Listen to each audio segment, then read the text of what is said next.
ਦੋਸਤੋ ਪੰਜਾਬੀ ਟ੍ਰਿਬਿਊਨ ਦੇ ਰੋਜ਼ਾਨਾ ਪ੍ਰੋਗਰਾਮ ਵੇਲੇ ਦੀ ਗੱਲ ਵਿੱਚ ਤੁਹਾਡਾ ਸਵਾਗਤ ਹੈ। ਮੈਂ ਆਤਿਸ਼ ਗੁਪਤਾ ਤੁਹਾਡੇ ਸਾਹਮਣੇ ਹਾਜ਼ਰ ਹਾਂ ਤੇ ਅੱਜ ਅਸੀਂ ਗੱਲ ਕਰਾਂਗੇ ਕਿਸਾਨ ਅੰਦੋਲਨ ਬੇਦਾਵਾ ਪੜਵਾਉਣ ਲਈ ਬੈਠੇ ਕਿਸਾਨ। ਸਾਡੇ ਨਾਲ ਇਸ ਵਿਸ਼ੇ ਤੇ ਗੱਲਬਾਤ ਕਰਨ ਲਈ ਵਿਸ਼ੇਸ਼ ਤੌਰ ਤੇ ਹਾਜ਼ਰ ਨੇ ਪੰਜਾਬੀ ਟ੍ਰਿਬਿਊਨ ਦੇ ਨਿਊਜ਼ ਕੋਆਰਡੀਨੇਟਰ ਸ਼੍ਰੀ ਹਮੀਰ ਸਿੰਘ ਜੀ। ਹਮੀਰ ਸਿੰਘ ਜੀ, ਤੁਹਾਡਾ ਬਹੁਤ ਬਹੁਤ ਸਵਾਗਤ ਹੈ ਜੀ। ਜੀ ਸ਼ੁਕਰੀਆ। ਹਮੀਰ ਸਿੰਘ ਜੀ, ਦਸੰਬਰ ਮਹੀਨੇ ਨੂੰ ਸ਼ਹਾਦਤ ਦਾ ਮਹੀਨਾ ਵੀ ਕਿਹਾ ਜਾਂਦਾ ਹੈ ਕਿਉਂਕਿ ਗੁਰੂ ਗੋਬਿੰਦ ਸਿੰਘ ਜੀ ਵੇਲੇ ਇਹਨਾਂ ਪੋਹ ਦੀਆਂ ਰਾਤਾਂ ਵਿੱਚ ਹੀ ਕਈ ਵੱਡੇ ਯੁੱਧ ਜਿਹੜੇ ਸੀ ਹੋਏ ਸੀ ਤੇ ਅੱਜ ਉਸੇ ਤਰ੍ਹਾਂ ਪੰਜਾਬ ਤੋਂ ਸ਼ੁਰੂ ਹੋਏ ਜਿਹੜਾ ਸੰਘਰਸ਼ ਹੈ, ਦੇਸ਼ ਭਰ ਦੇ ਕਿਸਾਨ ਉਸ 'ਚ ਹਿੱਸਾ ਲੈ ਰਹੇ ਨੇ ਤੇ ਅੱਜ ਉਸੇ ਤਰ੍ਹਾਂ ਪੋਹ ਦੀਆਂ ਠੰਡੀਆਂ ਰਾਤਾਂ ਵਿੱਚ ਕਿਸਾਨ ਆਪਣੇ ਹੱਕਾਂ ਲਈ ਦਿੱਲੀ ਬਾਰਡਰ ਤੇ ਬੈਠੇ ਇੱਕ ਲੜਾਈ ਲੜ ਰਹੇ ਨੇ। ਤੁਸੀਂ ਇਹਨਾਂ ਸਭ ਨੂੰ ਕਿਵੇਂ ਦੇਖਦੇ ਹੋ? ਬਿਲਕੁਲ, ਇਹ ਉਹ ਦਿਨ ਨੇ ਜਦੋਂ 20 ਦਸੰਬਰ ਦੀ ਰਾਤ ਨੂੰ ਗੁਰੂ ਗੋਬਿੰਦ ਸਿੰਘ ਜੀ ਇੱਕ ਸਮਝੌਤੇ ਦੇ ਤਹਿਤ ਆਨੰਦਪੁਰ ਸਾਹਿਬ ਦਾ ਕਿਲ੍ਹਾ ਛੱਡਦੇ ਨੇ ਤੇ ਕਿਲ੍ਹਾ ਛੱਡ ਕੇ, ਕਿਉਂਕਿ ਜਿਨ੍ਹਾਂ ਨੇ ਸਮਝੌਤਾ ਤੋੜ ਕੇ ਫਿਰ ਉਹਨਾਂ ਤੇ ਹਮਲਾ ਹੋ ਜਾਂਦਾ ਤੇ ਹਮਲਾ ਹੋ ਜਾਂਦਾ ਅੱਗੇ ਚਮਕੌਰ ਦੀ ਲੜਾਈ ਹੁੰਦੀ ਹੈ ਤੇ ਉਹ 21 ਤੋਂ 23 ਦਸੰਬਰ ਤੱਕ ਜਿਹੜੀ ਉਹ ਲੜਾਈ ਹੁੰਦੀ ਹੈ ਉਹ 'ਚ ਵੱਡੇ ਸਾਹਿਬਜ਼ਾਦਾ ਅਜੀਤ ਸਿੰਘ ਤੇ ਛੋਟੇ ਜੁਝਾਰ ਸਿੰਘ ਵੀ ਸ਼ਹੀਦ ਹੁੰਦੇ ਨੇ ਤੇ ਹੋਰ ਕਿੰਨੇ ਸਿੰਘ ਸ਼ਹੀਦ ਹੁੰਦੇ ਨੇ। ਤੇ ਇਸੇ ਦੇ ਦੌਰਾਨ ਇੱਕ ਲਗਾਤਾਰ ਇੱਕ ਬੜਾ ਵੱਡੀ ਘਟਨਾ ਇਹ ਵੀ ਵਾਪਰੀ ਸੀ ਕਿਉਂਕਿ ਜਦੋਂ ਭੁੱਖਣ ਭਾਣੇ ਲੜਾਈ ਚੱਲ ਰਹੀ ਸੀ, ਲਗਾਤਾਰ ਫੌਜਾਂ ਨੇ ਆਨੰਦਪੁਰ ਦਾ ਕਿਲ੍ਹਾ ਘੇਰਿਆ ਹੋਇਆ ਸੀ, ਤਾਂ ਉਦੋਂ 40 ਜਿਹੜੇ ਉਹਨਾਂ ਦੇ ਸੈਨਿਕ ਸੀ, ਉਹਨਾਂ ਦੇ ਸਿੰਘ ਸੀ, ਉਹ ਇਹ ਕਹਿ ਕੇ ਚਲੇ ਗਏ ਸੀ ਛੱਡ ਕੇ ਕਿ ਸਾਡੇ ਤੋਂ ਹੋਰ ਭੁੱਖੇ ਲੜਾਈ ਨਹੀਂ ਹੋ ਸਕਦੀ, ਅਸੀਂ ਜਾਣਾ ਹੈ। ਤਾਂ ਗੁਰੂ ਨੇ ਕਿਹਾ ਸੀ ਕਿ ਬੇਦਾਵਾ ਲਿਖ ਕੇ ਦੇ ਜਾਓ ਫਿਰ ਕਿ ਮੇਰਾ ਤੁਹਾਡੇ ਨਾਲ ਕੋਈ ਸੰਬੰਧ ਨਹੀਂ, ਤੇ ਉਹ ਲਿਖ ਕੇ ਦੇ ਕੇ ਚਲੇ ਗਏ ਸੀ। ਔਰ ਲਿਖ ਕੇ ਦੇ ਕੇ ਚਲੇ ਗਏ ਤਾਂ ਫਿਰ ਉਹਨਾਂ ਦੇ ਸਾਹਮਣੇ ਜਦੋਂ ਆਪਣੇ ਪਿੰਡਾਂ 'ਚ ਗਏ ਤਾਂ ਉਹਨਾਂ ਨੂੰ ਤਾਨੇ ਵੱਜੇ। ਤਾਂ ਇੱਕ ਮਾਈ ਭਾਗੋ ਦਾ ਕਿੱਸਾ ਆਉਂਦਾ ਕਿ ਉਹਨੇ ਔਰਤਾਂ ਨੂੰ ਨਾਲ ਲੈ ਕੇ ਕਿਹਾ ਕਿ ਜੇ ਤੁਸੀਂ ਜੰਗ ਦੇ ਵਿੱਚੋਂ ਵਾਪਸ ਐਂ ਛੱਡ ਕੇ ਆ ਗਏ ਹੋ ਇਸ ਸੰਕਟ ਦੇ ਵਿੱਚ, ਤਾਂ ਅਸੀਂ ਜਾਂਦੇ ਹਾਂ ਲੜਾਈ ਦੇ ਵਿੱਚ, ਤੁਸੀਂ ਬੈਠੋ ਘਰੇ ਚੂੜੀਆਂ ਪਾ ਕੇ, ਜੋ ਵੀ ਤੁਹਾਡਾ ਮਾਮਲਾ ਅਲੱਗ ਤਰ੍ਹਾਂ ਦਾ। ਪਰ ਫਿਰ ਕੀ ਹੋਇਆ, ਇਸ ਗੱਲ ਨੇ ਉਹਨਾਂ ਨੂੰ ਅਹਿਸਾਸ ਦਿਵਾਤਾ ਕਿ ਹਾਂ ਸਾਡੇ ਤੋਂ ਗਲਤੀ ਹੋਈ ਹੈ, ਸਾਨੂੰ ਲੜਨਾ ਚਾਹੀਦਾ।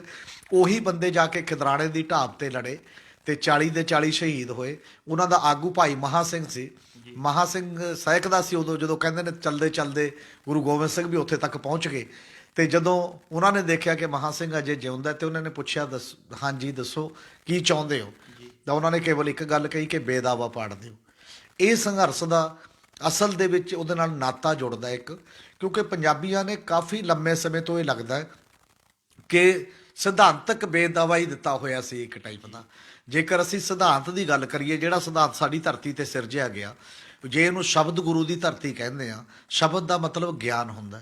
ਗਿਆਨ ਹਮੇਸ਼ਾ ਰੋਸ਼ਨੀ ਪੈਦਾ ਕਰਦਾ ਤੇ ਰੋਸ਼ਨੀ ਹਮੇਸ਼ਾ ਕੁਰਬਾਨੀ ਦਾ ਬਲ ਬਖਸ਼ਦੀ ਹੈ, ਕਿਸੇ ਵੀ ਬੰਦੇ ਨੂੰ ਜ਼ੁਲਮ ਦੇ ਖਿਲਾਫ ਲੜਨ ਦਾ ਇੱਕ ਮਤਲਬ ਤਿਆਰ ਕਰਦੀ ਹੈ ਉਸ ਮਾਮਲੇ ਦੇ ਵਿੱਚ। ਇਸੇ ਤਰੀਕੇ ਦੇ ਨਾਲ ਹੁਣ ਜਿਹੜਾ ਉਹ ਸਾਡੇ ਸਿਧਾਂਤ ਦੇ ਵਿੱਚ ਇਹ ਦਰਜ ਸੀ, ਪਵਨ ਗੁਰੂ ਪਾਣੀ ਪਿਤਾ ਮਾਤਾ ਧਰਤ ਮਹੱਤ। ਅਸੀਂ ਪਿਛਲੇ ਸਾਲਾਂ ਦੇ ਵਿੱਚ ਪਾਣੀ ਖਰਾਬ ਵੀ ਕਰ ਲਿਆ ਤੇ ਪਾਣੀ ਮੁੱਕ ਵੀ ਚੱਲਿਆ। ਵਿਗਿਆਨੀ ਇਹ ਕਹਿੰਦੇ ਨੇ ਕਿ ਆਉਣ ਵਾਲੇ 2039 ਤੱਕ ਸ਼ਾਇਦ ਪੰਜਾਬ ਰੇਗਿਸਤਾਨ ਬਣ ਸਕਦਾ ਜੇ ਇਸੇ ਤਰੀਕੇ ਦਾ ਚੱਲਦਾ ਰਿਹਾ। ਸਾਡੀ ਮਿੱਟੀ ਜ਼ਹਿਰੀਲੀ ਹੋ ਗਈ, ਆਬੋ ਹਵਾ ਖਰਾਬ ਹੋ ਗਈ, ਕੈਂਸਰ ਕਾਲਾ ਪੀਲੀਆ ਵਰਗੀਆਂ ਬਿਮਾਰੀਆਂ ਘਰ ਘਰ ਜਾ ਰਹੀਆਂ ਨੇ ਤੇ ਇਸ ਲੈਵਲ ਦਾ ਬਣ ਗਿਆ। ਤਾਂ ਮਤਲਬ ਸਿਧਾਂਤ ਤੋਂ ਹਟ ਕੇ ਅਸੀਂ ਦੂਜੇ ਪੱਟੇ ਤੇ ਚੜ ਗਏ, ਜਿਹੜਾ ਮਟੀਰੀਅਲ ਦੌੜ ਸੀ, ਜਿਹੜੀ ਪਦਾਰਥਕ ਦੌੜ ਸੀ, ਜਿੱਧਰ ਸਾਨੂੰ ਲਾਇਆ ਗਿਆ। ਔਰ ਪਿਛਲੇ ਲੰਮੇ ਸਮੇਂ ਤੋਂ ਜਿਹੜੇ ਹੁਕਮਰਾਨ ਸਾਨੂੰ ਮਿਲੇ, ਉਹਨਾਂ ਦੀਆਂ ਪਾਲਿਸੀਆਂ ਨੇ, ਉਹਨਾਂ ਦੀਆਂ ਨੀਤੀਆਂ ਨੇ ਕਿਰਤੀ ਬੰਦੇ ਨੂੰ ਪੂਰੀ ਤਰ੍ਹਾਂ ਲਤਾੜਤਾ ਹੈ। ਤੇ ਇਸੇ ਕਰਕੇ ਨਾ ਸਾਡੇ ਕੋਲ ਕਿਰਤ ਦਾ ਮੁੱਲ ਦਿੱਤਾ ਗਿਆ ਤੇ ਨਾ ਅਸੀਂ ਕਿਰਤੀ ਦਾ ਸਨਮਾਨ ਕਰਨਾ ਚਾਹੁੰਦੇ ਹਾਂ। ਉਹਨੇ ਸਾਡੇ ਇੱਕ ਮਾਹੌਲ ਸਿਰਜਤਾ ਕਿ ਸਾਡੀ ਨੌਜਵਾਨੀ ਜਿਹੜੀ ਹੈ ਉਹ ਇੱਥੋਂ ਜੀ ਲੱਗਣੋਂ ਹਟ ਗਿਆ, ਉਹ ਇੱਥੋਂ ਭੱਜਣ ਲੱਗ ਗਈ। ਪਿਛਲੇ ਲੰਮੇ ਸਮੇਂ ਤੋਂ ਆਈਲੈਟਸ ਦਾ ਜਦੋਂ ਦੌਰ ਚੱਲਿਆ, ਖਾਸ ਤੌਰ ਦੇ ਉੱਤੇ 1.5 ਲੱਖ ਬੱਚਾ ਬਾਹਰ ਜਾ ਰਿਹਾ ਹੈ। ਇਹ ਉਸ ਪਾਸੇ ਵੱਲ ਨੂੰ ਸਾਡਾ ਇੱਕ ਟਾਈਮ ਦਾ ਬੇਦਾਵਾ ਸੀ ਕਿ ਅਸੀਂ ਲੜਾਈ ਨਹੀਂ ਲੜਨੀ ਇੱਥੇ ਸਿਰ ਜੋੜ ਕੇ, ਅਸੀਂ ਇਕੱਠੇ ਹੋ ਕੇ ਇਸ ਸਮੱਸਿਆ ਨੂੰ ਹੱਲ ਨਹੀਂ ਕਰਨਾ।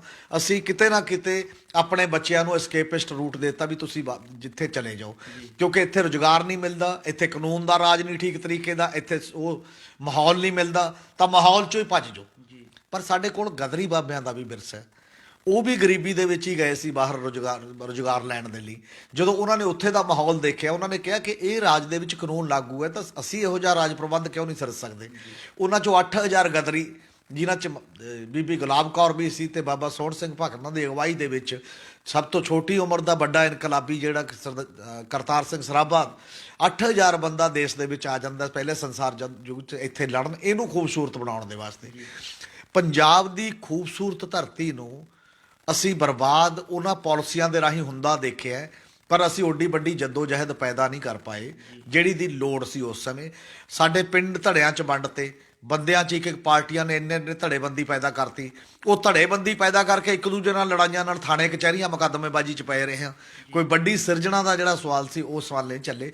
ਇਹ ਪਹਿਲਾ ਅੰਦੋਲਨ ਹੈ ਕਾਫੀ ਲੰਬੇ ਸਮੇਂ ਬਾਅਦ ਜਿਹੜਾ ਲੱਗਦਾ ਹੈ ਕਿ ਉਹ ਸਿਧਾਂਤਕ ਲੜਾਈ ਵੀ ਲੜ ਰਿਹਾ, ਜਿਹਨੂੰ ਇਹ ਵੀ ਪਤਾ ਲੱਗ ਗਿਆ ਕਿ ਕਾਰਪੋਰੇਟ ਦੇ ਖਿਲਾਫ ਸਮੂਹਿਕ ਲੜਾਈ ਲੜਨੀ ਪਏਗੀ, ਜਿਹਨੂੰ ਇਹ ਵੀ ਪਤਾ ਲੱਗ ਗਿਆ ਕਿ ਫੈਡਰਲਿਜ਼ਮ ਦੀ ਵੀ ਲੜਾਈ ਲੜਨੀ ਪਏਗੀ, ਆਪਣੇ ਅਧਿਕਾਰਾਂ ਦੀ ਲੜਾਈ ਲੜਨੀ ਪਏਗੀ, ਔਰ ਉਹ ਅਧਿਕਾਰਾਂ ਦੀ ਲੜਾਈ ਵੀ ਸਮੂਹਿਕ ਰੂਪ 'ਚ ਬੱਚੇ ਨੂੰ ਸ਼ਾਮਲ ਕਰਕੇ ਲੜਨੀ ਪਏਗੀ।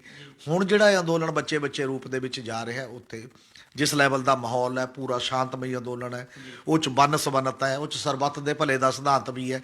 ਤਾਂ ਇਉਂ ਲੱਗਦਾ ਕਿ ਜਿਹੜਾ ਵਿਰਸੇ ਨਾਲ ਸਾਡੀ ਟੁੱਟੀ ਹੋਈ ਸੀ, ਤਰੇੜ ਪੈ ਗਈ ਸੀ, ਉਹ ਗੰਢੀ ਗਈ ਹੈ। ਔਰ ਉਹਨਾਂ ਨੂੰ ਵੀ ਮੁਕਤਿਆਂ ਦੇ ਬਾਰੇ ਵੀ ਇਹੀ ਕਹਿੰਦੇ, ਉਹਨੂੰ ਟੁੱਟੀ ਗੰਢੀ ਸਾਹਿਬ ਕਹਿੰਦੇ ਨੇ ਕਿ ਇੱਕ ਵਾਰ ਟੁੱਟ ਗਈ ਸੀ, ਮੁੜ ਕੇ ਫੇਰ ਗੰਢ ਲਈ। ਲੱਗਦਾ ਪੰਜਾਬੀ ਜਨਮਾਨਸ ਦੇ ਵਿੱਚ, ਜਿਹਦੇ 'ਚ ਨੌਜਵਾਨ ਖਾਸ ਤੌਰ ਤੇ ਔਰਤਾਂ ਨੇ, ਬੱਚੇ ਨੇ, ਬਜ਼ੁਰਗ ਨੇ, ਜਿਹੜੇ ਦਿੱਲੀ ਬੈਠੇ ਨੇ ਉਹ ਤਾਂ ਬੈਠੇ ਹੀ ਨੇ, ਜਿਹੜਾ ਉੱਥੇ ਵੀ ਨਹੀਂ ਬੈਠਾ, ਚਾਹੇ ਵਿਦੇਸ਼ 'ਚ ਬੈਠਾ, ਚਾਹੇ ਦੇਸ਼ 'ਚ ਬੈਠਾ, ਜਿਹੜੇ ਚਾਹੇ ਆਪਣੇ ਘਰ ਸੌਂ ਰਿਹਾ, ਉਹ ਵੀ ਲਿਵ ਲਾ ਕੇ ਉਹਦੇ ਨਾਲ ਜੁੜਿਆ ਹੋਇਆ ਕਿਤੇ ਨਾ ਕਿਤੇ, ਇੱਕ ਤੰਦ ਦੇ ਵਿੱਚ ਪਰੋਏ ਜਾ ਚੁੱਕੇ ਨੇ। ਇਸ ਲਈ ਇਹ ਇੱਕ ਉਸ ਵੇਲੇ ਦਾ ਜਿਹੜਾ ਸੱਕ ਹੈ, ਉਦੋਂ ਤੋਂ ਜਦੋਂ ਆਪਾਂ ਸਿੱਖਦੇ ਹਾਂ ਚੀਜ਼ਾਂ ਤਾਂ ਲੱਗਦਾ ਕਿਤੇ ਨਾ ਕਿਤੇ ਅਸੀਂ ਉਹਨੂੰ ਜੋੜਨ ਦੀ ਕੋਸ਼ਿਸ਼ ਕਰ ਰਹੇ ਹਾਂ, ਮੁੜ ਕੇ ਉਹ ਬੇਦਾਵਾ ਪੜਵਾ ਰਹੇ ਹਾਂ। ਸ਼ਾਇਦ ਸਿਧਾਂਤਕ ਪਹਿਲੂ ਬਾਰੇ ਸੋਚਣਾ ਸ਼ੁਰੂ ਕਰਨ। ਸਾਡੇ ਤਾਂ ਇਹੋ ਜਿਹੀਆਂ ਪਾਰਟੀਆਂ ਵੀ ਆ ਗਈਆਂ ਕਿ ਵਿਚਾਰਾਂ ਦੀ ਕੋਈ ਲੋੜ ਨਹੀਂ, ਵਿਚਾਰਧਾਰਾ ਦੀ ਲੋੜ ਨਹੀਂ, ਪ੍ਰੈਕਟੀਕਲ ਹੋਵੋ, ਵਿਚਾਰਧਾਰਾਵਾਂ ਦਾ ਦੌਰ ਖਤਮ ਹੋ ਗਿਆ। ਜਦ ਕਿ ਅਸੀਂ ਉਸ ਸਰਕਾਰ ਨਾਲ ਆਢਾ ਆ ਰਹੇ ਹਾਂ ਜਿਹੜੀ ਆਪਣੀ ਹਿੰਦੂਤਵ ਦੀ ਵਿਚਾਰਧਾਰਾ ਤੇ ਕਦੇ ਜੰਮੂ ਕਸ਼ਮੀਰ ਨੂੰ ਤੋੜ ਦਿੰਦੀ ਹੈ, ਕਦੇ ਸੀਏ 'ਚੋਂ ਇੱਕ ਖਾਸ ਵਰਗ ਮੁਸਲਮਾਨ ਨੂੰ ਕੱਢ ਦਿੰਦੀ ਹੈ, ਕਦੇ ਕਿਸੇ ਤੇ ਖਾਲਿਸਤਾਨੀ ਹੋਣ ਦਾ ਬਲੇਮ ਲਾ ਦਿੰਦੀ ਹੈ, ਕਿਸੇ ਤੇ ਮਾਓਇਸਟ ਹੋਣ ਦਾ ਬਲੇਮ ਲਾ ਦਿੰਦੀ ਹੈ, ਦੂਜੀਆਂ ਵਿਚਾਰਧਾਰਾਵਾਂ ਨੂੰ ਪੂਰੀ ਤਰ੍ਹਾਂ ਰੌਂਦ ਕੇ ਰੱਖ ਦੇਣਾ ਚਾਹੁੰਦੀ ਹੈ। ਅਸੀਂ ਉਹਦੇ ਨਾਲ ਟੱਕਰ ਹੈ, ਤੇ ਉਹਦੇ ਨਾਲ ਕਿਸੇ ਸਿਧਾਂਤਕ ਪਹਿਲੂ ਤੋਂ ਹੀ ਵੱਡੇ ਪੱਧਰ ਤੇ ਲੜਾਈ ਲੜੀ ਜਾਂਦੀ ਹੁੰਦੀ ਹੈ। ਤੇ ਇਸੇ ਕਰਕੇ ਇਹ ਗੱਲ ਅੱਜ ਦੇ ਮਹੀਨਿਆਂ ਦੇ ਦੌਰ ਦੇ ਵਿੱਚ ਉਦੋਂ ਦੀ ਤੇ ਅੱਜ ਦੀ ਨੂੰ ਜੋੜਿਆ ਜਾ ਸਕਦਾ ਉਸ ਰੂਪ ਦੇ ਵਿੱਚ ਕਿ ਹੁਣ ਲੱਗਦਾ ਹੈ ਕਿ ਪੂਰੀ ਸੰਗਤ, ਜਿਵੇਂ ਉਹੀ ਗੱਲ ਜਿਵੇਂ ਸ਼ਾਹ ਮੁਹੰਮਦ ਵੀ ਵਾਰ-ਵਾਰ ਇਹੀ ਕਹਿ ਰਿਹਾ ਸੀ, ਇਹੀ ਲਿਖ ਰਿਹਾ ਸੀ, ਜਿਹਦੇ ਨਾਲ ਇਹ ਚੀਜ਼ਾਂ ਜੁੜ ਗਈਆਂ ਨੇ। ਔਰ ਸੰਤ ਰਾਮ ਉਦਾਸੀ ਨੇ ਵੀ ਜਿਹੜਾ ਇੱਕ ਇਹੋ ਜਿਹੇ ਗੀਤ, ਇਹੋ ਜਿਹੇ ਬਿੰਬਾਂ ਦੇ ਰੂਪ ਦੇ ਵਿੱਚ ਉਦੋਂ ਲਿਖੇ।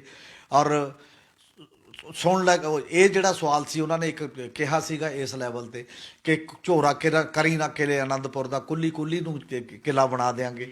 ਇਹ ਹੁਣ ਉਹ ਚਮਕੌਰ ਦੀ ਗੜੀ ਦੀ ਜਿਹੜੀ ਜੰਗ ਹੈ ਤੇ ਦਿੱਲੀ ਦੀ ਜੰਗ ਨਾਲ ਉਦੋਂ ਦੀ ਮੇਚੀ ਹੋਈ ਸੀ, ਤੇ ਅੱਜ ਵੀ ਦੁਬਾਰਾ ਉਹੋ ਜਿਹਾ ਮਾਹੌਲ ਦੇਖਿਆ ਜਾ ਰਿਹਾ। ਹਮੀਰ ਸਿੰਘ ਜੀ, ਜਿਵੇਂ ਤੁਸੀਂ ਦੱਸਿਆ ਵੀ ਕਿ ਪਿਛਲੇ ਕੁਝ ਸਾਲਾਂ ਪਹਿਲਾਂ, ਕੁਝ ਦਹਾਕਿਆਂ ਪਹਿਲਾਂ ਗੱਲ ਕਰੀਏ ਤਾਂ ਪੰਜਾਬੀ ਜਿਹੜੇ ਸੀਗੇ ਵਿਦੇਸ਼ਾਂ ਵੱਲ ਜਾਣੇ ਸ਼ੁਰੂ ਹੋ ਗਏ ਸੀ, ਜੋ ਕਿ ਵੱਧਦੀ ਗਿਣਤੀ 'ਚ ਅੱਜ ਵੀ ਵਿਦੇਸ਼ਾਂ ਵੱਲ ਜਾ ਰਹੇ ਨੇ। ਇਹਦੇ ਨਾਲ ਹੀ ਇੱਕ ਪ੍ਰਚਾਰ ਇਹ ਵੀ ਚੱਲਿਆ ਸੀਗਾ ਵੀ ਕਿ ਪੰਜਾਬੀ ਆਪਣੇ ਵਿਰਸੇ ਤੋਂ ਦੂਰ ਹੁੰਦੇ ਜਾ ਰਹੇ ਨੇ, ਪਰ ਇਸ ਕਿਸਾਨ ਅੰਦੋਲਨ ਨੇ ਪੰਜਾਬੀਆਂ ਨੂੰ ਆਪਣੇ ਵਿਰਸੇ ਨਾਲ ਮੁੜ ਜਿਹੜਾ ਹੈਗਾ ਜੋੜ ਦਿੱਤਾ। ਇਸ ਨੂੰ ਕਿਵੇਂ ਦੇਖੋਗੇ? ਬਿਲਕੁਲ, ਵਿਰਸਾ ਇਹ ਹੁੰਦਾ ਕਿ ਹਰ ਸੂਬੇ ਦੀ, ਹਰ ਖੇਤਰ ਦੀ, ਹਰ ਇੱਕ ਇਤਿਹਾਸ ਹੁੰਦਾ ਤੇ ਉਹਦਾ ਆਪਣਾ ਇੱਕ ਵਿਰਸਾ ਹੁੰਦਾ। ਸਾਡਾ ਜਿਹੜਾ ਇਹ ਕੰਟਰੀ ਹੈ, ਇਹਦੇ 'ਚ ਹਜ਼ਾਰਾਂ ਕਿਸਮ ਦੀ ਵੰਨ-ਸੁਵੰਨਤਾ ਹੈ, ਕਿੰਨੀਆਂ ਹੀ ਬੋਲੀਆਂ ਨੇ, ਕਿੰਨੀਆਂ ਹੀ ਭਾਸ਼ਾਵਾਂ ਨੇ, ਕਿੰਨੇ ਹੀ ਟਾਈਪ ਦਾ ਸੱਭਿਆਚਾਰ ਹੈ, ਤੇ ਕਿੰਨੇ ਹੀ ਟਾਈਪ ਦੇ ਵਖਰੇਵੇਂ, ਭੂਗੋਲਿਕ ਵਖਰੇਵੇਂ ਵੀ ਨੇ, ਕਿਤੇ ਪਹਾੜ ਨੇ, ਕਿਤੇ ਰੇਗਿਸਤਾਨ ਹੈ, ਕਿਤੇ ਕੁਛ ਹੈ।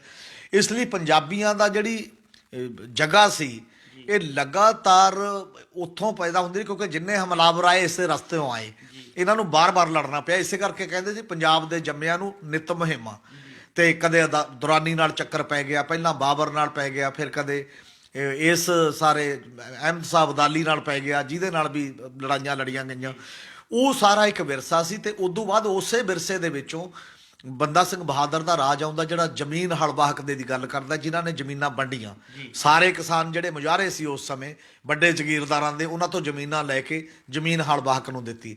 ਉਦੋਂ ਬਾਅਦ ਰਣਜੀਤ ਸਿੰਘ ਦਾ ਰਾਜ ਆਉਂਦਾ, ਉਹਦੇ ਵਿੱਚ ਵੀ ਇੱਕ ਬੜੇ ਵੱਡੇ ਮਤਲਬ ਜਿਹੜਾ ਧਰਮ ਨਿਰਪੱਖ ਐਂਗਲ ਦਾ ਰਾਜ ਇੰਨੇ ਲੰਮੇ ਸਮੇਂ ਚੱਲਿਆ। ਇੰਨੇ ਲੰਮੇ ਸਮੇਂ ਦੇ ਵਿੱਚ ਕਿਸੇ ਨੂੰ ਫਾਂਸੀ ਨਹੀਂ ਦੇਣਾ, ਸਾਰੇ ਮਨੁੱਖੀ ਅਧਿਕਾਰਾਂ ਦੀ ਕਦਰ ਕਰਨਾ, ਇਹ ਸਾਰੀਆਂ ਚੀਜ਼ਾਂ ਇਸ ਖਿੱਤੇ ਨੇ ਦੇਖੀਆਂ ਹੋਈਆਂ ਸੀ। ਪਰ ਹੁਣ ਕੁਝ ਸਮਾਂ ਇਹਦੇ ਤੋਂ ਅਸੀਂ ਦੂਰ ਹਟ ਕੇ ਲੱਗਦੇ ਸੀ। ਅਸੀਂ ਨਾ ਕਿਸੇ ਨਾ ਕਿਤੇ ਉਹ ਗਲਤ ਕਰਦਾ ਜਾਂ ਠੀਕ, ਮੈਂ ਗਲਤ ਠੀਕ ਦਾ ਪੈਮਾਨਾ ਨਹੀਂ ਰੱਖਿਆ, ਮੈਂ ਆਪਣੇ ਗੁੱਟ ਦਾ ਪੈਮਾਨਾ ਰੱਖ ਲਿਆ ਕਿ ਮੇਰੀ ਪਾਰਟੀ ਹੈ, ਚਾਹੇ ਉਹ ਗਲਤ ਵੀ ਕਰਦੀ ਹੈ ਮੈਂ ਉਹਦੇ ਨਾਲ ਹਾਂ, ਮੇਰਾ ਲੀਡਰ ਹੈ ਉਹ ਗਲਤ ਵੀ ਕਰਦਾ ਮੈਂ ਉਹਦੇ ਨਾਲ ਹਾਂ। ਹਾਲਾਂਕਿ ਇਹ ਸਿਧਾਂਤ ਨਹੀਂ, ਸਿਧਾਂਤ ਇੱਕ ਇਨਸਾਫ ਦਾ ਸਿਧਾਂਤ ਹੈ। ਔਰ ਇੱਕ ਬੇਇਨਸਾਫੀ ਦੇ ਖਿਲਾਫ ਖੜੇ ਹੋਣ ਵਾਲੇ ਬੰਦਿਆਂ ਦਾ ਸਿਧਾਂਤ ਹੈ। ਜਦੋਂ ਇੰਨੇ ਲੰਮੇ ਸਮੇਂ ਅਸੀਂ ਬੇਇਨਸਾਫੀ ਦੇ ਖਿਲਾਫ ਖੜੇ ਨਹੀਂ ਹੋਏ, ਕੁਝ ਲੋਕ ਹੋਏ ਜਿਨ੍ਹਾਂ ਤੇ ਸਟੇਟ ਲਗਾਤਾਰ ਧੱਕਾ ਕਰਦੀ ਰਹੀ। ਇੱਕ ਸਮੂਹਿਕ ਮਾਨਸਿਕਤਾ ਹੁੰਦੀ ਹੈ, ਜਦੋਂ ਸਮੂਹਿਕ ਤੌਰ ਤੇ ਤੁਸੀਂ ਖੜੇ ਹੁੰਦੇ ਹੋ ਤਾਂ ਸਟੇਟ ਕਾਊਂਟਰ ਹੋ ਜਾਂਦੀ ਹੈ। ਜਿਵੇਂ ਅੱਜ ਮੋਦੀ ਸਰਕਾਰ ਨੇ ਇਸ ਅੰਦੋਲਨ ਤੇ ਕਿੰਨੇ ਬਿੱਲੇ ਲਾਉਣ ਦੀ ਟਰਾਈ ਕੀਤੀ ਹੈ, ਮਾਓਵਾਦੀਆਂ ਦਾ, ਖਾਲਿਸਤਾਨੀਆਂ ਦਾ, ਚੀਨ ਤੇ ਪਾਕਿਸਤਾਨ ਦਾ ਉਹਦੀ ਸਪੋਰਟ, ਕਦੇ ਉਹ ਕਾਂਗਰਸ ਦੇ ਚੱਕੇ ਨੇ, ਪਰ ਉਹ ਚਿਪਕ ਨਹੀਂ ਰਿਹਾ ਕਿਉਂਕਿ ਉਹ ਵੰਨ-ਸੁਵੰਨਤ ਹੈ ਉਹਦੇ 'ਚ। ਇਸ ਅੰਦੋਲਨ ਨੇ ਵੀ ਵੰਨ-ਸੁਵੰਨਤਾ ਨੂੰ ਅਮਲੀ ਰੂਪ ਦਿੱਤਾ ਹੈ। ਉੱਥੇ ਲਾਲ ਝੰਡਾ ਹੈ, ਉੱਥੇ ਕੇਸਰੀ ਝੰਡਾ ਹੈ, ਕੇਸਰੀ ਚੁੰਨੀਆਂ ਨੇ, ਲਾਲ ਚੁੰਨੀ, ਹਰੀਆਂ ਚੁੰਨੀਆਂ ਨੇ, ਤੇ ਉਹ ਸਾਰੇ ਲੋਕ ਸਮੂਹਿਕ ਰੂਪ 'ਚ ਬੈਠੇ ਨੇ। ਉੱਥੇ ਕਿਸੇ ਵੀ ਧਰਮ ਦਾ, ਕਿਸੇ ਵੀ ਜਾਤ ਦਾ, ਕਿਸੇ ਵੀ ਡਿਫਰੈਂਟ ਬਖਰੇਵਿਆਂ ਦੀ ਪਛਾਣ ਵੀ ਕਾਇਮ ਹੈ, ਪਰ ਉਸ ਕਿਸਾਨ 'ਚ ਭਾਈਚਾਰਾ ਵੀ ਕਾਇਮ ਹੈ, ਉਹ 'ਚ ਟਕਰਾਅ ਨਹੀਂ ਦਿਖਾਈ ਦਿੰਦਾ।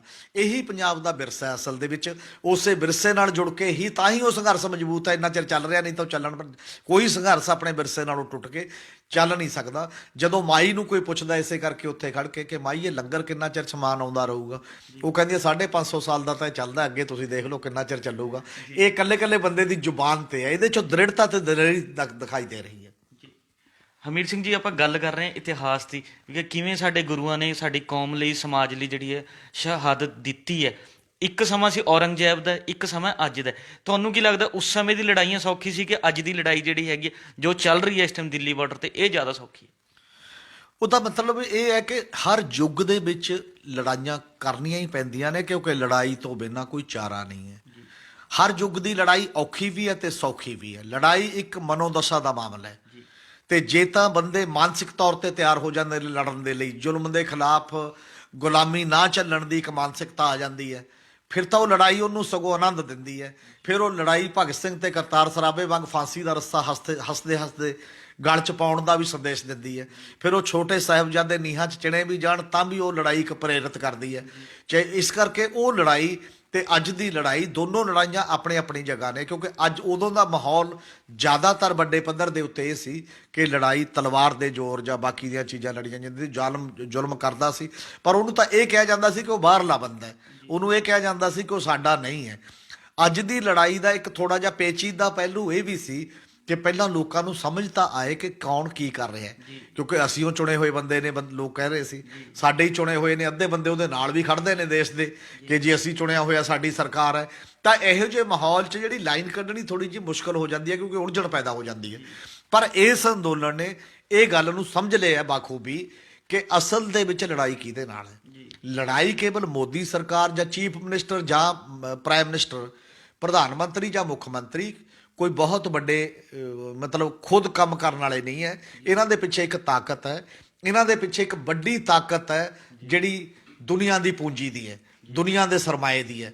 ਉਹ ਸਰਮਾਇਆ ਆਪਣੀ ਪਾਲਿਸੀ ਬਣਾਉਂਦਾ ਹੈ, ਉਹਦੀ ਪਾਲਿਸੀ ਸਭ ਤੋਂ ਵੱਧ ਮੁਨਾਫਾ ਕਮਾਉਣ ਦੀ ਹੈ।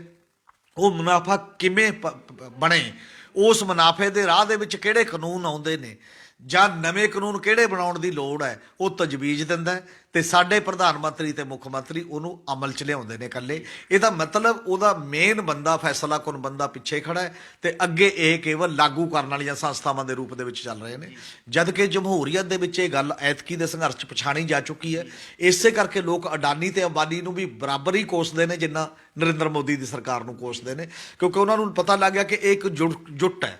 ਇਹ ਜੁੱਟ ਦੇ ਖਿਲਾਫ ਜੇ ਸਹੀ ਅਰਥਾਂ 'ਚ ਜਮਹੂਰੀਅਤ ਦੇ ਵਿੱਚ ਸੰਗਤ ਦੇ ਰੂਪ ਦੇ ਵਿੱਚ ਫੈਸਲੇ ਹੋਣਗੇ, ਸਮੁੱਚੇ ਲੋਕ ਜਮਹੂਰੀਅਤ ਦੇ ਵਿੱਚ ਲੋਕ ਸਭ ਤੋਂ ਵੱਡੇ ਮੰਨੇ ਜਾਂਦੇ ਨੇ, ਤੇ ਉਹ ਲੋਕ ਮਿਲ ਕੇ ਜਦੋਂ ਵੱਡੀ ਆਵਾਜ਼ ਉਠਾਉਣਗੇ ਤਾਂ ਸਲਤਨਤਾਂ ਡਿੱਗ ਵੀ ਜਾਂਦੀਆਂ ਨੇ ਤੇ ਸਲਤਨਤਾਂ ਝੁਕ ਵੀ ਜਾਂਦੀਆਂ ਨੇ।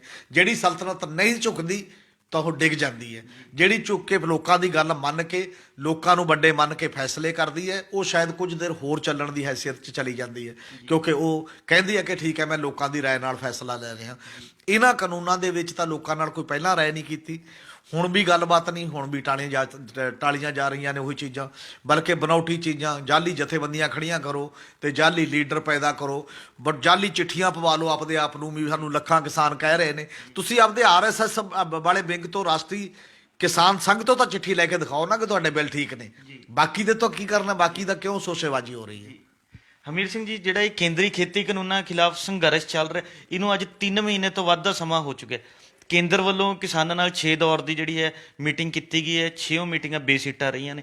ਉਸ ਤੋਂ ਬਾਅਦ ਕੇਂਦਰ ਨੇ ਇੱਕ ਕਿਸਾਨਾਂ ਨਾਲ ਸਿੱਧੇ ਗੱਲਬਾਤ ਕਰਨ ਦੀ ਥਾਂ ਤੇ ਕਾਗਜ਼ੀ ਗੱਲਬਾਤ ਦਾ ਜਿਹੜਾ ਇੱਕ ਨਵਾਂ ਰਵੱਈਆ ਇਖਤਿਆਰ ਕਰ ਲਿਆ, ਉਹ ਚਿੱਠੀ ਪੱਤਰ ਲਿਖ ਕੇ ਗੱਲਬਾਤ ਕਰ ਰਹੇ ਨੇ। ਕੀ ਕੇਂਦਰ ਜਿਹੜਾ ਹੈਗਾ ਕਿਸਾਨਾਂ ਨੂੰ ਫੇਸ ਨਹੀਂ ਕਰ ਸਕ ਰਹੇ, ਤਾਂ ਉਹ ਚਿੱਠੀ ਪੱਤਰੀ ਕਾਗਜ਼ੀ ਗੱਲ ਤੇ ਆ ਗਿਆ ਹੈ?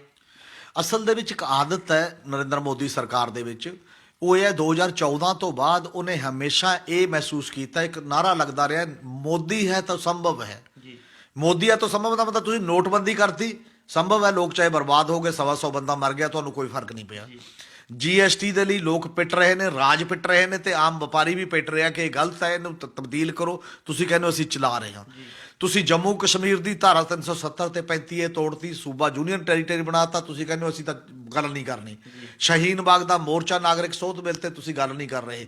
ਔਰ ਹੁਣ ਮਜਬੂਰੀ 'ਚ ਗੱਲ ਸ਼ੁਰੂ ਹੋਈ ਕਿਉਂਕਿ ਇਹ ਅੰਦੋਲਨ ਦਾ ਆਕਾਰ ਐਡਾ ਵੱਡਾ ਹੋ ਗਿਆ ਸੀ। ਪਹਿਲੀ ਵਾਰ ਸਰਕਾਰ ਪਿੱਛੇ ਹਟ ਰਹੀ ਹੈ। ਪਹਿਲਾਂ ਉਹਨਾਂ ਨੇ ਕਿਹਾ 9 ਸੋਧਾਂ ਕਰ ਦਿੰਦੇ ਆ, ਹੁਣ ਉਹ ਸੋਧਾਂ ਕਰਾਉਣ ਲਈ ਵੀ ਤਿਆਰ ਹੈ, ਪਰ ਨੀਅਤ ਕਦੇ ਸਾਫ਼ ਨਹੀਂ ਹੋਈ। ਜਮਹੂਰੀਅਤ ਨੂੰ, ਲੀਡਰਸ਼ਿਪ ਨੂੰ ਜਾਂ ਲੋਕਾਂ ਦੇ ਆਗੂਆਂ ਨੂੰ ਸਤਿਕਾਰ ਦੇਣਾ ਉਹਦੇ ਮਨ ਦਾ ਹਿੱਸਾ ਨਹੀਂ। ਜੇ ਨੀਅਤ ਸਾਫ਼ ਹੁੰਦੀ, ਜਦੋਂ ਗੱਲ ਚੱਲ ਰਹੀ ਸੀ ਤਾਂ ਪ੍ਰਧਾਨ ਮੰਤਰੀ ਰੋਜ਼ ਕਿਉਂ ਬਿਆਨ ਦਿੰਦਾ ਕਿ ਇਹ ਤੁਹਾਡੇ ਭਲੇ ਲਈ ਕਾਨੂੰਨ ਨੇ? ਜਦੋਂ ਗੱਲਬਾਤ ਚੱਲਦੀ ਹੁੰਦੀ ਹੈ, ਜੇ ਦੋ ਦੇਸ਼ਾਂ 'ਚ ਵੀ ਹੋਵੇ, ਜੇ ਹਥਿਆਰਬੰਦ ਸੰਘਰਸ਼ ਵੀ ਹੋਣ, ਤਾਂ ਸੀਜ਼ ਫਾਇਰ ਹੋ ਜਾਂਦਾ। ਉਦੋਂ ਇਹ ਮੰਨਿਆ ਜਾਂਦਾ ਦੋਨੇ ਧਿਰਾਂ ਹਮਲਾ ਨਹੀਂ ਕਰਨਗੀਆਂ। ਤੁਸੀਂ ਹਮਲੇ ਜਾਰੀ ਰੱਖੇ ਹੋਏ ਨੇ, ਇਹਦਾ ਮਤਲਬ ਜਿਹੜੀ ਨੀਅਤ ਹੈ ਉਹ ਬਦਨੀਤ ਹੈ ਤੁਹਾਡੇ ਮਾਮਲੇ ਦੇ ਵਿੱਚ। ਹੁਣ ਫਿਰ ਉਹਨਾਂ ਨੇ ਇੱਕ ਤਰੀਕਾ ਤੋਰਿਆ ਨਾਲ ਦੀ ਨਾਲ, ਪਹਿਲਾਂ ਗੱਲ ਵੀ ਜਾਰੀ ਰੱਖੋ, ਜਦ ਤੋਂ ਗੱਲ ਟੁੱਟ ਗਈ ਹੁਣ ਦੇਸ਼ ਭਰ ਦੇ ਵਿੱਚ ਇੱਕ ਕੰਪੇਨ ਚਲਾਓ ਵੀ ਲੋਕ ਸਾਡੇ ਨਾਲ ਨੇ, ਕਿਸਾਨ ਸਾਡੇ ਨਾਲ ਨੇ। ਕਿੰਨਿਆਂ ਦੀਆਂ ਜਾਲੀਆਂ ਫੋਟੋਆਂ ਲਾਤੀਆਂ, ਬਾਅਦ ਦੇ ਵਿੱਚ ਸਾਹਮਣੇ ਆ ਗਈਆਂ ਕਿ ਉਹ ਬੰਦੇ ਨਹੀਂ ਚਾਹੁੰਦੇ ਕਿ ਤੁਸੀਂ ਸਾਡੀਆਂ ਫੋਟੋਆਂ ਲਾਓ। ਇਹ ਜਿਹੜਾ ਪ੍ਰੋਸੈਸ ਹੁੰਦਾ ਹੈ, ਆਪਣੇ ਤਾਕਤ ਵਧਾ ਕੇ, ਪੈਸਾ ਝੋਕ ਕੇ, ਮੀਡੀਆ ਖਰੀਦ ਕੇ, ਬਾਕੀ ਚੀਜ਼ਾਂ ਕਰਕੇ ਤੁਸੀਂ ਆਪਣੇ ਹੀ ਦੇਸ਼ ਦੇ ਲੋਕਾਂ ਨਾਲ ਦੁਸ਼ਮਣਾਂ ਵਾਂਗ ਲੜ ਰਹੇ ਹੋ। ਜਿਹੜੀ ਸਰਕਾਰ ਆਪਣੇ ਹੀ ਦੇਸ਼ ਦੇ ਨਾਗਰਿਕਾਂ ਨਾਲ ਉਹਨਾਂ ਦੇ ਇਤਰਾਜ਼ ਸੁਣਨ ਦੀ ਬਜਾਏ, ਉਹਨਾਂ ਦੀਆਂ ਜੋ ਉਹ ਗੱਲ ਕਹਿਣਾ ਚਾਹੁੰਦੇ ਨੇ ਉਹ ਸੁਣਨ ਦੀ ਬਜਾਏ, ਤੇ ਤੁਸੀਂ ਪੈਰਲਲ ਚੋਰ ਅਜਮਾਈ ਕਰ ਰਹੇ ਹੋ। ਇਹ ਜਮਹੂਰੀ ਤਰੀਕੇ ਨਾਲ ਚੁਣੀਆਂ ਸਰਕਾਰਾਂ ਦਾ ਨਹੀਂ ਹੁੰਦਾ, ਇਹ ਕੋਈ ਤਾਨਾਸ਼ਾਹ ਕਿਸਮ ਦੀ ਰੁਚੀਆਂ ਵਾਲੀਆਂ ਸਰਕਾਰਾਂ ਦਾ ਤਾਂ ਮਤਲਬ ਹੋ ਸਕਦਾ। ਜਿੰਨੀ ਜਲਦੀ ਸਰਕਾਰਾਂ ਇਸ ਪਾਸੇ ਚੱਲਣਗੀਆਂ ਕਿ ਡੈਮੋਕ੍ਰੇਸੀ ਹੈ, ਇੱਥੇ ਲੋਕਾਂ ਦੀ ਬੁੱਕਤ ਹੋਣੀ ਚਾਹੀਦੀ ਹੈ, ਉਨਾ ਜ਼ਿਆਦਾ ਰਹੇਗਾ। ਨਹੀਂ ਤੁਸੀਂ ਚਾਹੁੰਦੇ ਹੋ ਕਿ ਫਰਸਟ੍ਰੇਟ ਹੋ ਜਾਣ, ਨਿਰਾਸ਼, ਇਸੇ ਕਰਕੇ ਚਿੱਠੀ ਦਰ ਚਿੱਠੀ ਲਿਖੀ ਜਾ ਰਹੇ ਹੋ। ਕਿਸੇ ਵੀ ਮਤਲਬ ਆਮ ਬੰਦੇ ਨੇ ਕਿਸੇ ਨੂੰ ਮਿਲਣ ਜਾਣਾ ਹੋਵੇ, ਅਧਿਕਾਰੀ ਨੂੰ ਜਾਂ ਮੰਤਰੀ ਨੂੰ, ਕਿਸੇ ਨੇ ਵੀ ਕਿਸੇ ਨਾਲ ਗੱਲ ਕਰਨੀ ਹੋਵੇ, ਕਦੇ ਟਾਈਮ ਆਮ ਬੰਦੇ ਤੋਂ ਲੈਂਦੇ ਨੇ? ਉਹ ਟਾਈਮ ਖੁਦ ਦਿੰਦੇ ਨੇ ਨਾ। ਇਹ ਕਿਹੜੇ ਗੱਲ ਤੁਸੀਂ ਉਲਟੀ ਗੰਗਾ ਪਹੋਏ ਨੂੰ ਬਹਾਉਣਾ ਚਾਹੁੰਦੇ ਹੋ ਕਿ ਤੁਸੀਂ ਟਾਈਮ ਦੇ ਦਿਓ ਜੀ, ਤੁਸੀਂ ਗੱਲ ਕਰ ਲਓ ਜੀ? ਤੁਸੀਂ ਆਪਣੀ ਜ਼ਿੰਮੇਵਾਰੀ ਤੋਂ ਭੱਜ ਕੇ ਇਹਨੂੰ ਲਟਕਾ ਕੇ ਚੀਜ਼ਾਂ ਨੂੰ ਤੁਸੀਂ ਇੱਕ ਨਜ਼ਰੀਏ ਤੇ ਚੱਲ ਰਹੇ ਹੋ ਕਿ ਉਧਰ ਤਾਕਤ ਝੋਕਦੇ ਰਹੋ, ਆਪਣਾ ਆਧਾਰ ਤਿਆਰ ਕਰਦੇ ਰਹੋ, ਇੱਧਰ ਇਹਨਾਂ ਨੂੰ ਥਕਾਉਂਦੇ ਰਹੋ, ਇਹਨਾਂ 'ਚ ਉਲਝਣ ਪੈਦਾ ਕਰਦੇ ਰਹੋ। ਗੱਲ ਐਡੀ ਸੌਖੀ ਵੀ ਨਹੀਂ ਹੈ। ਜਿਹੜਾ ਵਿਰਸਾ ਚੱਲ ਪਿਆ ਦੇਸ਼ ਪੱਧਰ ਦੇ ਉੱਤੇ, ਹੁਣ ਜਿਹੜਾ ਜਾਗਰੂਕਤਾ ਦਾ ਮਾਹੌਲ ਇੱਕ ਚੱਲ ਰਿਹਾ, ਇਹ ਐਡਾ ਸੌਖਾ ਨਹੀਂ ਹੋਣਾ। ਜਿੰਨੀ ਜਲਦੀ ਨਰਿੰਦਰ ਮੋਦੀ ਸਰਕਾਰ ਇਸ ਗੱਲ ਨੂੰ ਸਮਝੂਗੀ, ਉਨੀ ਜਲਦੀ ਜਿਹੜੀਆਂ ਮਤਲਬ ਨੁਕਸਾਨ ਹੋ ਰਹੇ ਨੇ, ਠੰਡ 'ਚ ਬੈਠ ਕੇ ਜਿੰਨੀਆਂ ਲਾਸ਼ਾਂ ਆ ਰਹੀਆਂ ਨੇ, ਇਹਦੇ ਲਈ ਸਿੱਧੇ ਤੌਰ ਤੇ ਜ਼ਿੰਮੇਵਾਰ ਸਰਕਾਰ ਹੈ, ਨਹੀਂ ਉਹ ਆਪਣੇ ਘਰਾਂ 'ਚੋਂ ਹੋਣ। ਜੇ ਮੋਦੀ ਸਰਕਾਰ ਇੰਨੀ ਉਹ ਸੀਰੀਅਸ ਹੈ ਕਿ ਕਰੋਨਾ ਹੈ ਜੀ, ਤਾਂ ਪਹਿਲੀ ਗੱਲ ਕਰੋਨਾ 'ਚ ਇਹ ਕਾਨੂੰਨ ਕਿਉਂ ਬਣਾਏ? ਹੁਣ ਉਹ ਲੱਖਾਂ ਬੰਦਾ ਬੈਠਾ, ਉਹਨਾਂ ਨੂੰ ਘਰ ਭੇਜੋ। ਕਰੋਨਾ ਕਿਉਂ ਕਰਵਾ ਰਹੇ ਹੋ ਬੈਠ ਕੇ, ਮਰਵਾ ਕਿਉਂ ਰਹੇ ਹੋ? ਇਹ ਸਰਕਾਰ ਦੀ ਜ਼ਿੰਮੇਵਾਰੀ ਹੈ ਕਿ ਉਹ ਸਮਾਂ ਵੀ ਦੱਸੇ ਤੇ ਨਾਲ ਇਹ ਵੀ ਦੱਸੇ ਕਿ ਕਿਸਾਨਾਂ ਦੀਆਂ ਜਿਹੜੀਆਂ ਮੰਗਾਂ ਨੇ ਕੀ ਵਾਪਸ ਲੈਣ ਤੱਕ ਵੀ ਤੁਸੀਂ ਗੱਲ ਕਰਨ ਲਈ ਤਿਆਰ ਹੋ ਜਾਂ ਨਹੀਂ ਹੋ। ਜਦੋਂ ਇਹ ਕਹੋਗੇ ਤਾਂ ਕਿਸਾਨ ਗੱਲਬਾਤ ਲਈ ਆ ਜਾਣਗੇ, ਕੋਈ ਬੜੀ ਗੱਲ ਨਹੀਂ ਹੈ। ਇਹ ਸਰਕਾਰਾਂ ਦੇ ਝੁਕਣ ਦਾ ਸਵਾਲ ਨਹੀਂ ਹੁੰਦਾ, ਲੋਕਾਂ ਦੀ ਕਦਰ ਕਰਨ ਦਾ ਸਵਾਲ ਹੁੰਦਾ। ਜਦੋਂ ਲੋਕਾਂ ਦੀ ਕਦਰ ਹੋਣੀ ਸ਼ੁਰੂ ਹੋ ਜਾਏਗੀ ਤਾਂ ਜਮਹੂਰੀਅਤ ਪੱਕੇ ਪੈਰੀ ਹੋਊ। ਸਰਕਾਰਾਂ ਆਉਂਦੀਆਂ ਜਾਂਦੀਆਂ ਰਹਿੰਦੀਆਂ ਨੇ, ਸਰਕਾਰਾਂ ਮਾਨੇ ਨਹੀਂ ਰੱਖਦੀਆਂ। ਇੱਕ ਡੈਮੋਕ੍ਰੈਟਿਕ ਵੈਲਿਊ ਸਿਸਟਮ ਹੁੰਦਾ ਜਿਹੜਾ ਜਮਹੂਰੀਅਤ ਦਾ, ਉਹ ਮਾਨੇ ਰੱਖਦਾ। ਇਹ ਸਨ ਸਾਡੇ ਸੀਨੀਅਰ ਪੱਤਰਕਾਰ ਸ਼੍ਰੀ ਹਮੀਰ ਸਿੰਘ ਜੀ, ਜਿਨ੍ਹਾਂ ਨੇ ਆਪਣੇ ਵਡਮੁੱਲੇ ਵਿਚਾਰ ਸਾਡੇ ਨਾਲ ਸਾਂਝੇ ਕੀਤੇ ਵੀ ਕੇਂਦਰ ਸਰਕਾਰ ਵੱਲੋਂ ਪਹਿਲੇ ਦਿਨ ਤੋਂ ਕਿਸਾਨਾਂ ਦੇ ਇਸ ਸੰਘਰਸ਼ ਨੂੰ ਕਮਜ਼ੋਰ ਕਰਨ ਦੀ ਕੋਸ਼ਿਸ਼ ਕੀਤੀ ਜਾ ਰਹੀ ਹੈ, ਪਰ ਕਿਸਾਨਾਂ ਵੱਲੋਂ ਆਪਣੇ ਸੰਘਰਸ਼ ਨੂੰ ਸ਼ਾਂਤਮਈ ਤਰੀਕੇ ਨਾਲ ਜਾਰੀ ਰੱਖਿਆ ਹੋਇਆ। ਹਾਲੇ ਵੀ ਕੇਂਦਰ ਸਰਕਾਰ ਕਿਸਾਨਾਂ ਨਾਲ ਗੱਲਬਾਤ ਕਰਨ ਤੋਂ ਭੱਜ ਰਹੀ ਹੈ, ਪਰ ਕੇਂਦਰ ਸਰਕਾਰ ਨੂੰ ਚਾਹੀਦਾ ਉਹ ਕਿਸਾਨਾਂ ਨਾਲ ਗੱਲਬਾਤ ਕਰੇ, ਉਹਨਾਂ ਦੀ ਗੱਲਾਂ ਨੂੰ ਮੰਨੇ ਤੇ ਇਸ ਸੰਘਰਸ਼ ਨੂੰ ਸ਼ਾਂਤਮਈ ਤਰੀਕੇ ਨਾਲ ਖਤਮ ਕਰਾਵੇ। ਕੱਲ੍ਹ ਨੂੰ ਇਸੇ ਸਮੇਂ ਫੇਰ ਮਿਲਾਂਗੇ ਪ੍ਰੋਗਰਾਮ ਵੇਲੇ ਦੀ ਗੱਲ ਵਿੱਚ। ਧੰਨਵਾਦ।